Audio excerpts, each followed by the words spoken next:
Ya, puji Tuhan. Shalom Bapak Ibu. Ya, puji Tuhan kita kembali mau belajar firman Tuhan. Apa yang menjadi pesan Tuhan buat kita di minggu ini. Ya, setelah beberapa hari ini kita bersama-sama mendengar dari beberapa rekan pengkhotbah. Demikian juga apa yang disampaikan oleh Bapak Gembala pada hari Minggu kemarin. Ya, kita terima satu pesan, persiapkan diri Tuhan akan mencurahkan hujan.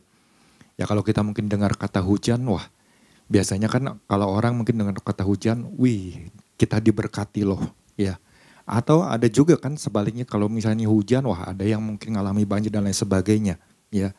Nah tapi kalau kemarin kan kita sudah belajar, kita sudah dijelaskan bahwa kalau kita akan terima hujan, di mana Tuhan akan mencurahkan hujannya, itu bukanlah suatu makna literal. Oh bahwa kita akan datang hujan nih. Karena mungkin sekarang lagi musim hujan, ya. Tapi di sini maknanya adalah berbicara tentang makna rohani yang perlu kita untuk pahami, ya. Perlu untuk kita renungkan. Ya, kemarin ada 3 hal yang Bapak Gembala jelaskan. Makna berkat, yaitu sesuatu yang Tuhan mau tambahkan kepada kita. Wah, kalau udah dengar namanya berkat, wih, rasanya semangat sekali, ya. Cuma jangan sampai kita kehilangan fokus. Kita mungkin kejar berkat, tapi kita jauh dari Tuhan. Ya, jangan sampai hal itu terjadi. Yang kedua, makna kekuatan atau kesegaran. Bagi mereka yang mungkin hari-hari ini hatinya sedang mengalami kelelahan. Atau hatinya mungkin sedang gersang. Nah ini yang perlu kita juga cek dari cek. Ya. Yang ketiga, makna kuasa ilahi atau kepenuhan roh Allah yang dicurahkan Tuhan dari surga. Ya. Mungkin hari-hari yang sedang kita jalani ini tanpa kita sadari mungkin ternyata kita nggak terlalu ngejar yang namanya kepenuhan roh Allah. Yang mana roh itu Tuhan janjikan buat setiap kita. Roh penghibur, roh yang memberikan kekuatan, roh yang mengajarkan, roh yang mengingatkan. Ya. Nah, mari kita sama-sama ya cek dan recheck lagi. Saya nggak tahu kondisi Bapak Ibu karena cuma Bapak Ibu yang tahu. Ya kondisi hari-hari ini diri kita itu seperti apa sih? Sampai di mana diri kita? Ya, tapi lewat makna-makna yang sudah dijelaskan oleh Bapak Gembala, mari kita sama-sama ya buka hati ya dan kita datang kepada Tuhan. Nah kemarin kan ada prinsip yang diajarkan ya. Kalau kita melihat apa yang menjadi inti pesan Tuhannya. Di situ kan dikatakan Tuhan menyatakan bahwa ia tidak segan-segan untuk melimpahkan hujannya atas kita dengan derasnya. Wah kalau ada hujan turun dengan begitu derasnya berarti kan sesuatu yang luar biasa. Ya.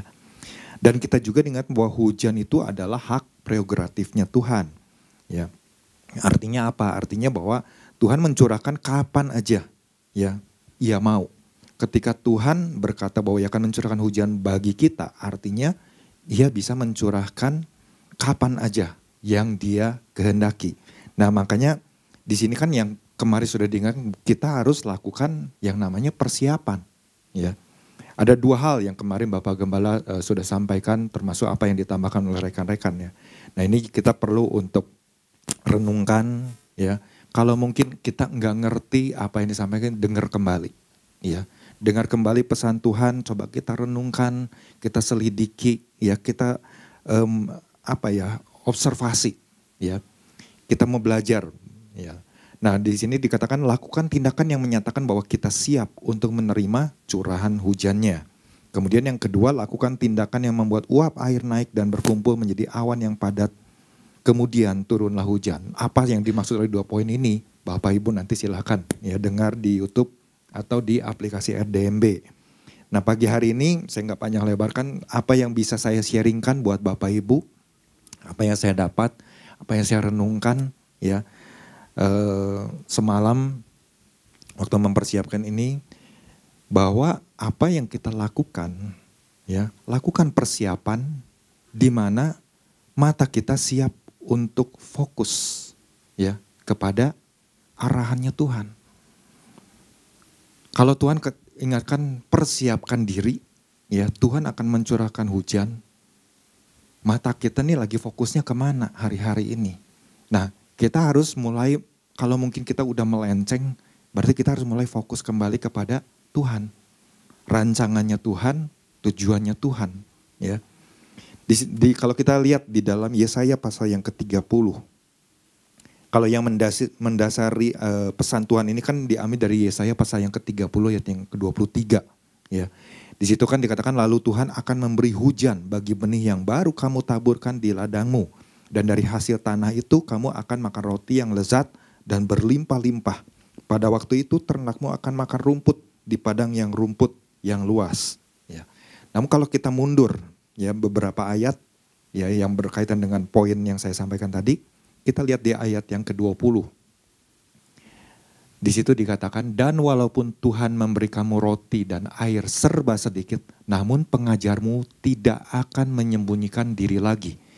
Artinya pengajar kita ini, dia akan selalu menyatakan dirinya, dia gak akan sembunyi-sembunyi lagi. Ya. Tetapi, di situ katakan, tetapi matamu akan terus melihat dia. Nah, kalau di situ dikatakan, matamu akan terus melihat dia, berarti yang harus kita lakukan adalah kita mau arahkan mata kita, mata rohani kita untuk fokus hanya kepada Tuhan. Arahannya Tuhan itu apa ya? Nah kita fokus. Di samping itu kalau kita baca ayat selanjutnya kan kita bukan cuma mata aja yang kita gunakan. Tapi ada indera lain yang harus kita aktifkan juga.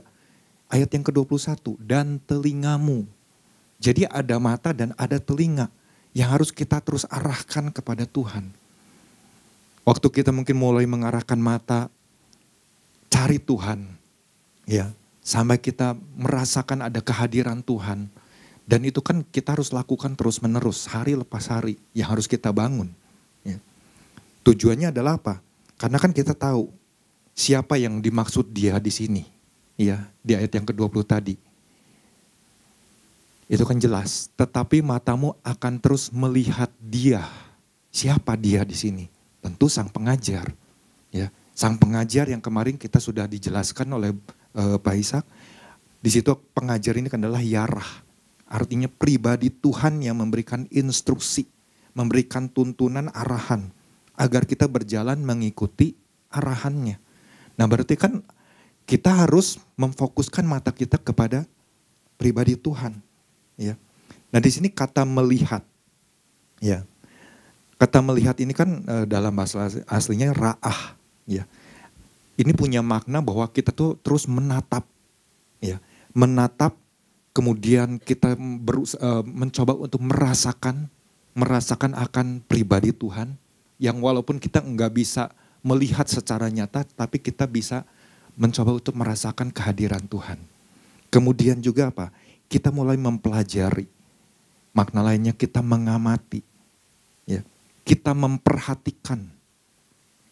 Kemudian kita mencari tahu ya, akan siapa nih pribadi yang harus kita tuju. Ya. Berarti kita harus cari tahu pribadi yang namanya Tuhan. Di situ kita sedang melihat. Di situ kita sedang melakukan yang namanya ra'ah. Ya. Pribadi yang sedang siap untuk mengajar kita. Ya. Nah, kemudian kan di situ di ayat yang ke-21-nya, ya, dan telingamu akan mendengar perkataan ini dari belakangmu. Inilah jalan, berjalanlah mengikutinya. Entah kamu menganan atau mengiri. Artinya adalah bahwa sang pengajar, dia akan memimpin kita.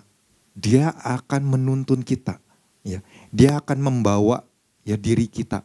Nah, cuma kitanya mau apa enggak dituntun oleh Tuhan.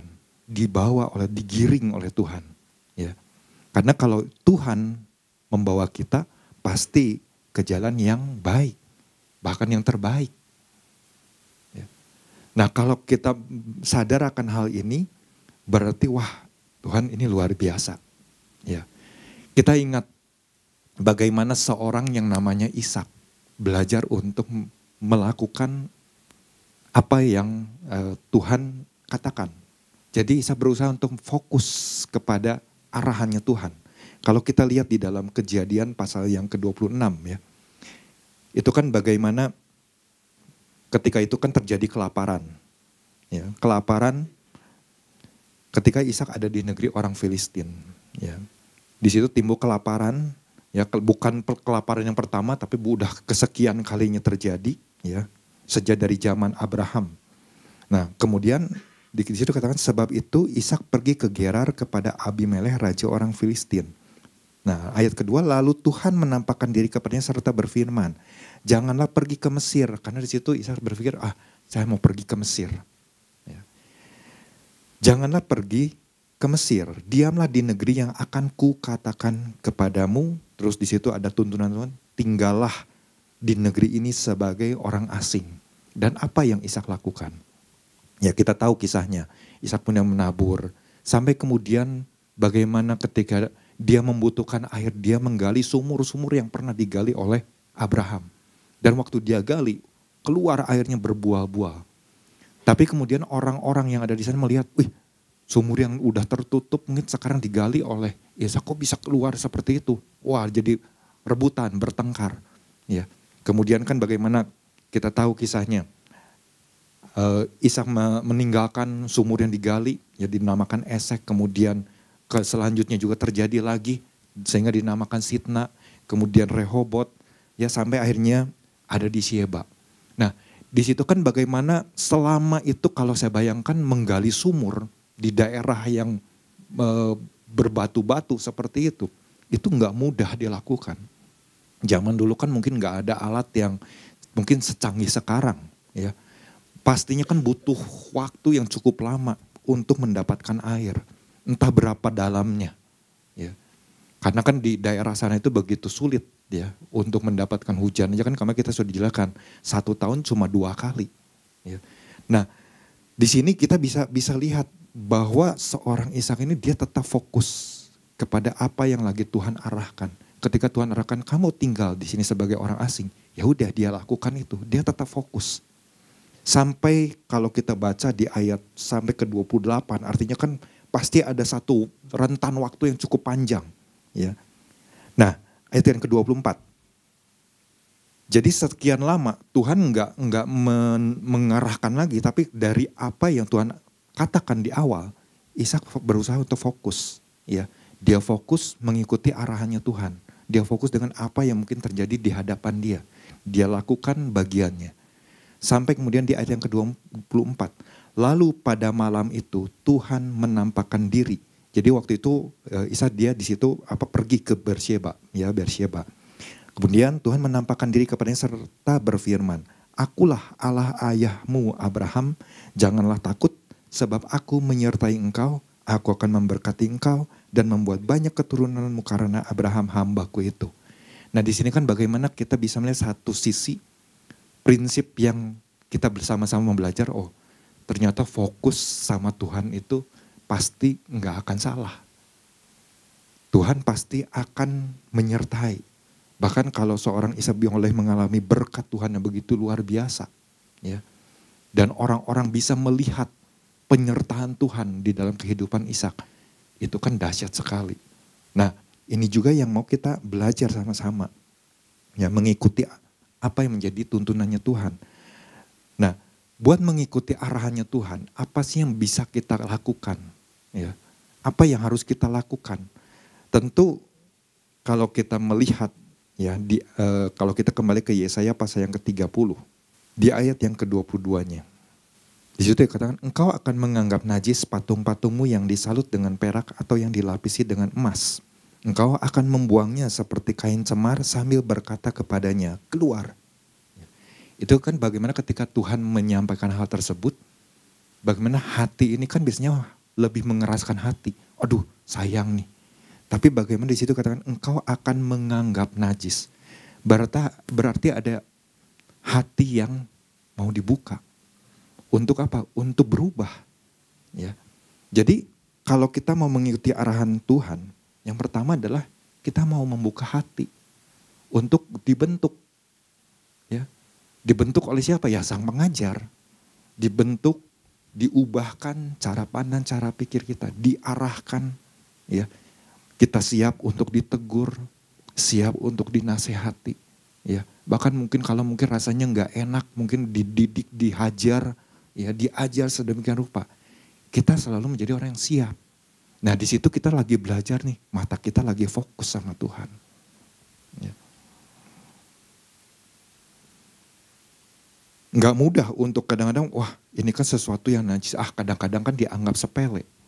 Membuang patung-patung, wah ngapain harus buang patung, ini kan belinya misalnya mahal. Tapi kalau kita menjadi orang yang mau membuka hati kita untuk dibentuk oleh Tuhan, kita nggak akan berpikir, wah itu adalah harga-harga yang mahal. Kita akan dengan sukarela, kita akan membuangnya, karena itu adalah sesuatu yang najis di hadapan Tuhan. Ya. Jadi nggak usah ragu dengan hal tersebut. Ya. Nah, kalau kita buka hati, ini kan ibaratnya kita tuh seperti kalau makna dari yang kemarin Bapak Gamal jelaskan kan makna yang kedua adalah ada kekuatan, ada kesegaran yang mungkin Tuhan lagi mau curahkan terhadap apa? Bagi siapa?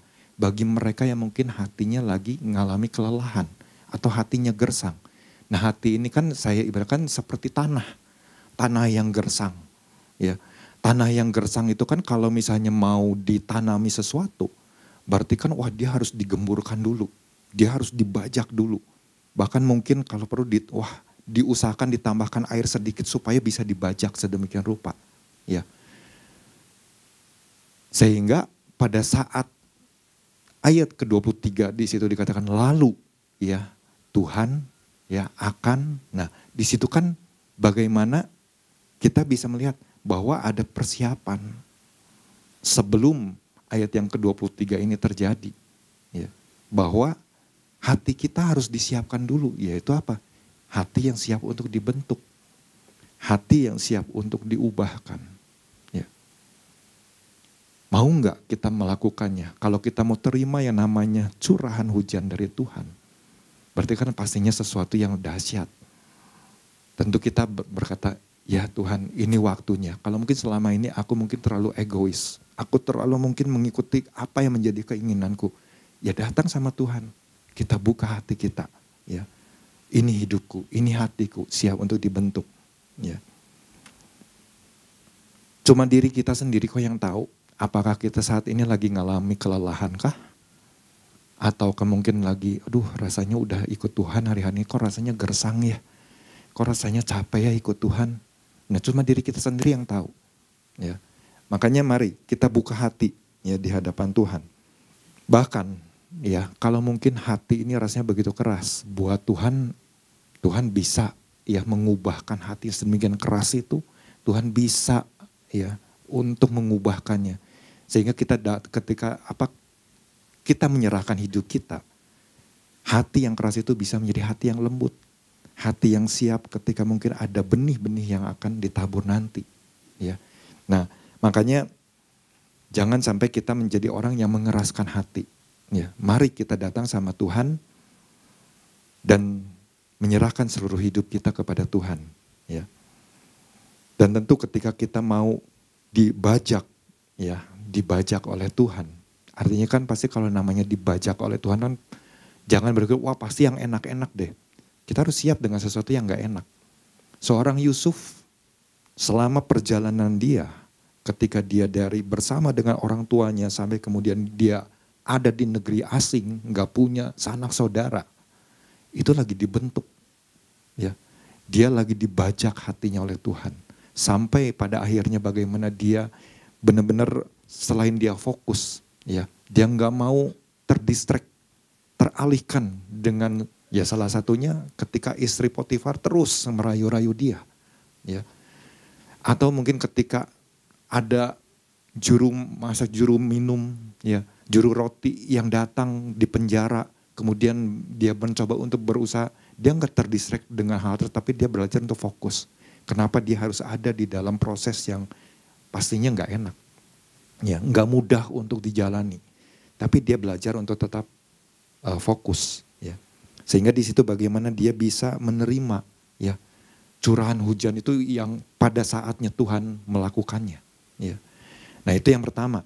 Ya.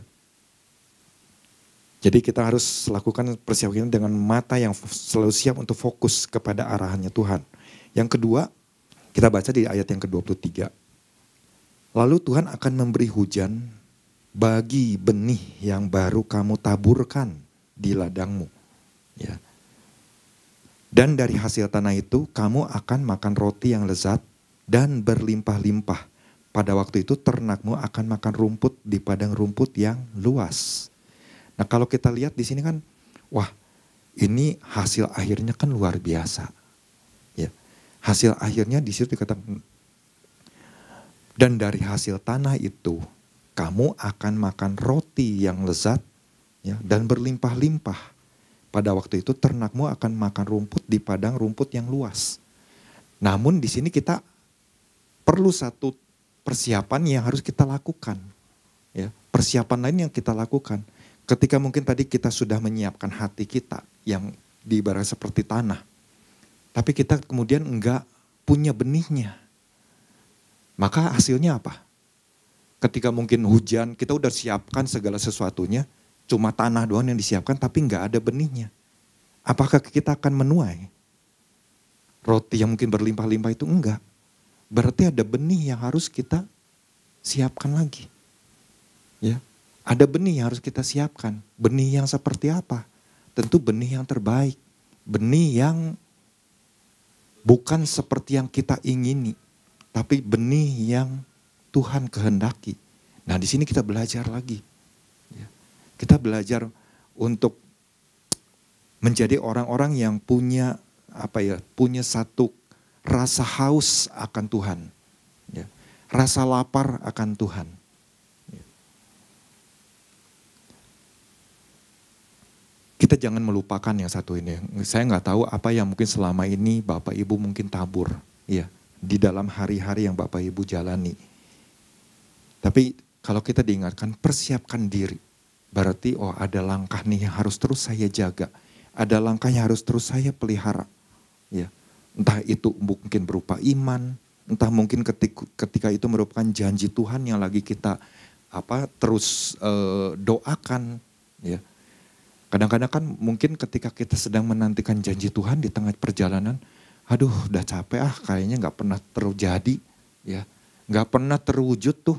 Ya, rasanya janjinya sih luar biasa, tapi saya nggak pernah ngalaminya. Nah, jangan menjadi orang yang putus asa. Terus, ya, terus lakukan untuk datang kepada Tuhan. Ya, jadi ada benih yang harus kita kerjakan. Benih apa yang mungkin kita harus lakukan supaya jangan berhenti. Ya, yang pertama adalah ketika mungkin benih itu adalah berupa air mata. Ya. Entah mungkin Bapak Ibu punya masalah pergumulan apa mungkin di dalam hubungan keluarga, hubungan dengan anak, ya, yang belum pulih, ya, atau mungkin juga pergumulan ekonomi lagi mencucurkan air mata, ya, minta pemulihan terjadi sama Tuhan, tapi sepertinya belum ada jawaban, belum terlihat tanda-tanda, ya, jangan putus asa, terus lakukan, ya. Kalau kita lihat di dalam Mazmur pasal yang ke-56 ayat yang ke-8. Di situ dikatakan apa? Ayat yang terakhir. Sengsaraku engkaulah yang menghitung-hitung. Ya, betul yang ayat yang tadi. Air mataku kau taruh ke dalam kirbatmu. Bukankah semuanya telah kau daftarkan? Artinya apa? Tuhan memperhatikan. Tuhan enggak pernah membiarkan. Ya. Tuhan gak pernah mengacuhkan kita ketika ada anak-anaknya yang terus mungkin dia harus mencucurkan air mata. Ketika kita mungkin melihat kondisi keadaan bangsa hari-hari ini. Kita terus mencucurkan air mata, menangis bagi bangsa ini. Berapa banyak kita mau menaburkan air mata? Atau kita berpikir, cueklah, udahlah, masa bodoh lah pemimpin yang sekarang, ya. Siapapun yang terpilih, enggak. Kita tetap harus mengambil bagian kita. Ya, mencucurkan air mata. Supaya biar kehendak Tuhan yang terjadi. Ya.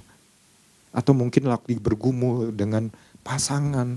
Ya, enggak baik-baik aja hubungan. Atau mungkin dengan anak. Ya. Atau mungkin juga dengan berbagai hal yang mungkin ditawarkan hari-hari ini. Kita lagi bergumul dengan hal tersebut. ambil enggak ya, apa saya ngapain ikut Tuhan serius juga, enggak ada solusinya. Udah aja ini ambil yang cara dunia. Nah, apakah kita teralihkan enggak dengan hal tersebut? Ya. Waktu kita mau menjadi pribadi yang hati kita nih siap untuk mengarahkan mata kita. Demikian juga kita juga harus menjadi orang yang mempersiapkan benih. Ya. Benihnya tentu benih yang baru. Waktu kita datang mungkin biasanya kita datang mengungkapkan segala masalah kita, persoalan kita. Waktu datang sama Tuhan, masalah saya gini, bla bla bla. Tapi kemudian kita mulai berubah. Kita mulai mengambil waktu berdiam diri di hadapan Tuhan. Kemudian menantikan sampai Tuhan berkata, mungkin cuma satu patah kata saja. Mungkin ketika Tuhan panggil, anakku. Wah, mungkin waktu kita dengar tentang perkataan tersebut, waduh, rasanya hati kita udah lega. Itu kita lagi sedang menjalani satu perubahan. Ya. Kita nggak datang sama Tuhan dengan menyampaikan berbagai doa kita, nggak salah memang kita untuk menyampaikan doa. Tapi mungkin ada waktu-waktunya di mana kita harus belajar menanti-nantikan Tuhan. Nah, menantikan Tuhan itu juga kan salah satunya adalah bagaimana kita harus punya satu sikap yang namanya sabar. Ya, namanya menanti-nantikan kan suka seringkali kan menguji hati kita. Waktu kita menantikan kedatangan seorang, kok gak datang-datang ya? Aduh, lama banget ya. Janjinya jam segini. Kita terus menanti-nantikan. Sampai akhirnya molor mungkin 2 jam, 3 jam. Apakah kita masih bersabar apa enggak? Sama dengan ketika Tuhan, ya kalau kita baca di ayat yang ke-18 di Yesaya pasal yang ke-30 ini. Bagaimana Tuhan juga sebenarnya lagi menantikan kita anak-anaknya. Tuhan adalah pribadi yang sangat sabar. Nah, kita anak-anaknya, apakah kita sabar apa enggak? Di situ kan di ayat yang terakhir, berbahagialah semua orang yang menanti-nantikan Dia. Kalau di ayat yang pertamanya aja disebutkan, sebab itu Tuhan menanti-nantikan saatnya. Hendak menunjukkan kasih-Nya kepada kamu. Artinya Tuhan lagi nunggu anak-anaknya. Karena Tuhan lagi mau menunjukkan kasih-Nya. Tuhan dengan penuh sabar menantikan kita. Nah, sekarang giliran kita. Apakah kita waktu datang sama Tuhan, terus kemudian Tuhan belum berbicara, Tuhan belum menjawab doa kita. Apa kita juga punya satu sifat sabar apa enggak? Kita belajar. Ya, kita belajar dalam hal ini. Wah, mungkin iya ya, selama ini saya kayaknya enggak sabar. Ya, waktu mungkin datang sama Tuhan pengen cepet-cepet. Aduh, Tuhan udah ngantuk, udah capek. Ya, pokoknya doanya ini aja, amin, selesai. Ya. Tapi kita belajar, mulai menanti-nantikan Tuhan itu berarti berdiam. Ya, menantikan sampai kita benar-benar belajar. Tuhan, satu kata aja gitu. Ya, masa sih Tuhan gak kasih? Ya, dengan satu kata aja kan itu benar-benar bisa menyegarkan kita, menguatkan kita. Ya. Apalagi ketika Tuhan sampaikan beberapa kata, wah itu kan luar biasa. Ya. Kalau kita ingat satu ayat ya firman Tuhan yang mungkin sudah cukup kita kenal. Kita lihat di dalam Mazmur pasal yang ke-126. Ayat yang ke-5 dan ke-6. 2 ayat ini. Itu kan kalau kita baca judul perikopnya kan pengharapan di tengah-tengah penderitaan. Mungkin saya nggak tahu ketika saat ini Bapak Ibu lagi ngalami penderitaan. Tapi kita mau hati kita dibajak oleh Tuhan. Hati kita dibentuk oleh Tuhan. Mulai kita mempersiapkan benih. Iya, benih yang terbaik tentunya. Di situ dikatakan apa? Orang-orang yang menabur dengan mencucurkan air mata akan menuai dengan sorak-sorai. Ya. Orang yang berjalan maju dengan menangis sambil menabur benih, pasti pulang dengan sorak-sorai sambil membawa berkas-berkasnya. Ayat yang terkenal. Ya. Artinya kan di sini kita diingatkan jangan kita putus. Jangan sampai pengharapan kita kemudian terhempas. Atau kita udah gak lagi menaruh pengharapan sama Tuhan. Kita tetap taruh pengharapan kita sama Tuhan. Ya. Mungkin walaupun harus mencucurkan air mata. Tapi kan itu luar biasa sekali. Ya. Orang-orang yang menabur dengan mencucurkan air mata akan menuai dengan sorak-sorai. Dengan bersorak-sorai. Ini yang kami alami. Ya. Waktu istri saya dapat ayat ini waktu dia sakit. Ya, tentu saya juga kan merasakan bagaimana sakitnya. Tapi ketika dipulihkan oleh Tuhan, ya, walaupun kita harus mencucurkan air mata sekian lama, kapan selesainya? Enggak tahu, pokoknya waktunya Tuhan aja. Ya, kita percaya cuma sama Tuhan aja. Biar waktu Tuhan aja yang terbaik. Karena itu adalah proses. Mungkin kita sombong, mungkin kita rasanya wah punya kemampuan dan sebagainya. Tapi di situ proses. Sampai benar-benar kita melihat, oh iya. Kalau kita belajar untuk terus datang sama Tuhan. Dengan mencucurkan air mata, pasti akan menuai. Ya.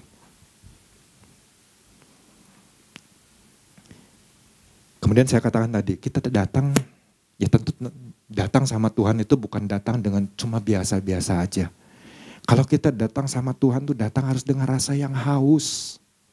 Kalau kita nggak punya perasaan haus akan Tuhan, maka kita datang, mungkin waktu kita menyembah, kita menyanyi, ya biasa aja, nggak ngalami sesuatu. Tapi kalau kita datang, mungkin ibarat kita datang beribadah di hari Minggu, datang sama Tuhan, wah haus Tuhan, pengen ketemu sama Tuhan, pengen dengar perkataan Tuhan. Supaya aku terus diingatkan, supaya aku terus ditegur, dinasihati. Itu datang dengan rasa haus, kan pasti kita bisa menunjukkannya dengan apa waktu kita mungkin datang menyembah, memuji. Ya. Kita belajar untuk, ayo mari kita mau mengangkat tangan enggak? Ya. Apakah kita datang dengan hati yang tulus enggak? Atau kita datang cuma karena punya motivasi-motivasi tertentu? Tapi kalau kita datang dengan rasa yang haus, rasanya aduh Tuhan, walaupun mungkin cuma ibadah di hari Minggu, kita datang, kita mau meluangkan waktu ya saat kita menyembah. Nah itu kan sesuatu yang luar biasa, apalagi kan kalau di tempat ini kita juga datang sebelum kita dengar firman Tuhan. Kita datang memuji menyembah Tuhan kurang lebih setengah jam. Nah di situ kan kita bisa menunjukkan rasa haus kita akan Tuhan. Ya. Mari tunjukkan itu. Ya saya pasal yang ke-44 ayat yang ketiga. Sebab aku akan mencurahkan air ke atas tanah yang haus dan hujan lebat ke atas tempat yang kering. Ya, di situ aja, sampai di situ aja. Nah, tanah yang haus artinya kalau hati kita datang sama Tuhan, kita bawa satu benih, ya. Hati kita rasanya haus akan Tuhan. Tuhan akan berikan air. Tuhan akan mencurahkan airnya. Kemudian apa? Hujan yang lebat. Ya, hujan yang lebat. Kalau tadi kan pesan Tuhannya bahwa Tuhan gak segan-segan untuk mencurahkan hujannya dengan deras. Ya, berarti kan itu luar biasa sekali. Kalau kita datang dengan hati yang haus. Itu adalah satu benih yang lagi kita bawa. Ya, benih yang baik. Sehingga pada saatnya nanti ketika Tuhan curahkan hujan, benih itu jadi. Ya, benih itu akan bertumbuh. Yang ketiga adalah apa? Ketika kita datang sama Tuhan, mempersembahkan hidup kita. Ya, mempersembahkan hidup kita tuh yang terbaik tentunya. Saya katakan tadi, kalau kita datang dengan rasa haus juga kita kan harus datang dengan rasa haus akan Tuhan yang sungguh-sungguh. Nah waktu kita datang dengan membawa hidup kita ya, yang terbaik. Pasti ada sesuatu yang Tuhan akan lakukan. Ya, itu adalah satu benih yang lagi kita bawa di hadapan Tuhan. Benih yang nantinya akan kita tabur di tanah yang baik ini. Yang sudah siap, yang lagi dibajak oleh Tuhan. Roma pasal yang ke-12 ayat yang ke-1. Karena itu saudara-saudara, demi kemurahan Allah, aku menasihatkan kamu supaya kamu mempersembahkan tubuhmu sebagai persembahan yang hidup, yang kudus, dan yang berkenan kepada Allah. Itu adalah ibadahmu yang sejati. Jadi yang waktu kita datang kepada Tuhan, kita ingin berjumpa dengan Tuhan.